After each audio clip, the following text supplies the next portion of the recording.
नमस्कार, इन खबर में आपका स्वागत है। कोरोना महामारी के बीच आयुर्वेद और एलोपैथी के बीच में छिड़ी जंग बढ़ती ही जा रही है।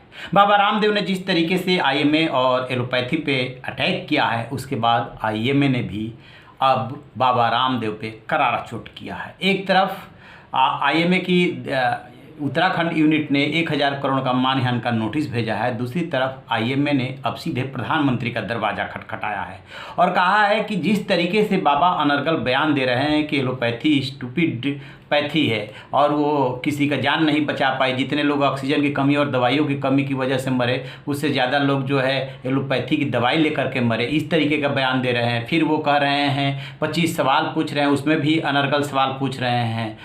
वो कह रहे हैं कि टर यानी डॉक्टरों का मजाक उड़ा रहे हैं और कह रहे हैं कि ये जो डिग्री लेके डॉक्टर बने हैं, मैं डॉक्टरों का डॉक्टर हूँ। और यही नहीं, वो ये भी साथ में चुनौती दे रहे हैं कि उनका बाप भी उन्हें गिरफ्तार नहीं करा सकता।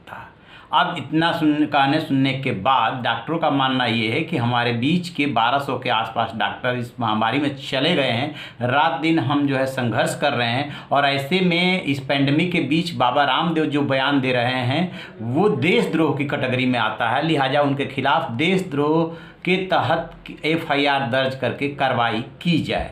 आपको बता दें कि पिछले दिनों यानी 21 मई से जब से विवाद छिड़ा, जब बाबा का पहला वीडियो वायरल हुआ जिसमें वो मैसेज दे करके पढ़ रहे हैं और एलोपैथी को स्टूपिड बताए थे, तब से और आज तक लगभग 1 हफ्ते हो गए हैं। जब बाबा पे दबाव बनाने की आईएमए ने कोशिश की, तब बाबा ने और उससे सख्त बयान दिया। ये बात ठीक है कि डॉक्टर हर्षवर्धन स्वास्थ्य मंत्री के कहने पे बाबा ने अपना बयान वापस ले लिया, खेद व्यक्त कर दिया, लेकिन उसके बाद वो चुप नहीं बैठे। उसके बाद ही तो डॉक्टरों की खुल्ली उड़ाने वाली वीडियो जारी की थी, टर वाली। उसके बाद ही तो उन्होंने चुनौती दी थी कि उनके बाप भी उन्हें नहीं गिरफ्तार करा सकते।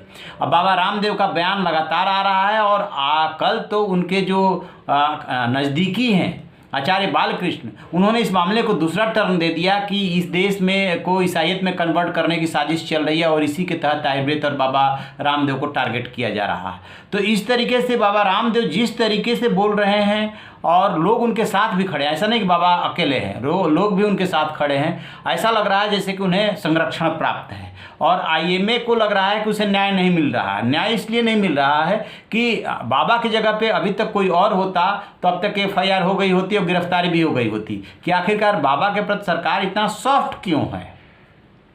हर्षवर्धन को अप्रोच करने के बाद जो खुद ईएनटी स्पेशलिस्ट है, उसी एलोपैथी के डॉक्टर हैं और डॉक्टरों को उनसे निराशा हो रही है कि आप उनके कोरोनिल का प्रचार कर रहे हैं और उनसे जो है अनुनय विनय कर रहे हैं कि अपने बयान को वापस ले लीजिए। अब उन्होंने थक हार करके प्रधानमंत्री का दरवाज़ा खटखटाया, प्रधानमंत्री को चिट्ठी लिखी और उनसे कहा है कि देशद्रोह के तहत इनके खिलाफ एफआईआर हो और तत्काल कार्रवाई हो, क्योंकि ये लगातार अनर्गल बयान दे रहे हैं कि ये दवाई एलोपैथी खा करके या वैक्सीन लगवा करके 1000 डॉक्टर मर गए, ये क्या दूसरों को बचाएंगे? ये ना रोगियों को बचा पा रहे हैं, ना अपने को बचा पा रहे हैं, ना केस का समाधान ढूंढ रहे हैं, ना रोग का समाधान दे पा रहे हैं। बाबा ने जो 25 पॉइंट में सवाल पूछे हैं उसमें भी बहुत सारी बातें उठाई गई है कि आपके पास डायबिटीज का इलाज है क्या, आपके पास जो लीवर का है, लीवर फैटी हो जाता है, उसका इलाज है क्या, बहुत सारे रोगों का उन्होंने उसमें नाम गिनाया है।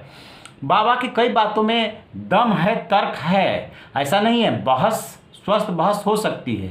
एलोपैथिक वर्सेज आयुर्वेदिक बनाने की इसे ज़रूरत नहीं है। हर पैथी में कुछ ना कुछ अच्छाई है, आयुर्वेद में भी बहुत सारी अच्छाइयाँ हैं, लेकिन जिस तरीके से इस विवाद को खड़ा किया गया है उससे नीयत पे सवाल उठ रहा है कि आखिरकार इस समय ये विवाद क्यों? इस समय तो ये मिलजुल करके महामारी से लड़ने का वक्त है। तो अब देखते हैं कि प्रधानमंत्री को जो अप्रोच किया गया है उसके बाद कुछ बाबा का होता है या बाबा का कोई अगला बयान फिर से आता है। इंतजार रहेगा और आपसे जैसे ही कोई अपडेट मिलेगा शेयर करेंगे। आप रहिए बेखबर, देखते रहिए इन खबर। Thank you.